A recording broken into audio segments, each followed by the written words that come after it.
आपल्या हेडवे अकॅडमीची विद्यार्थिनी आणि शिवछत्रपती करिअर अकॅडमीची विद्यार्थिनी आज मंत्रालय सहाय्यक या पदी निवड झालेली आहे.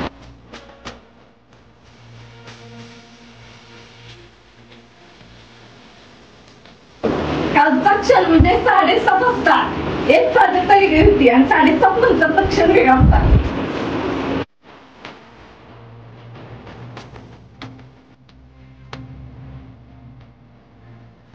रंग चढू दे, ही झिंग चढू दे,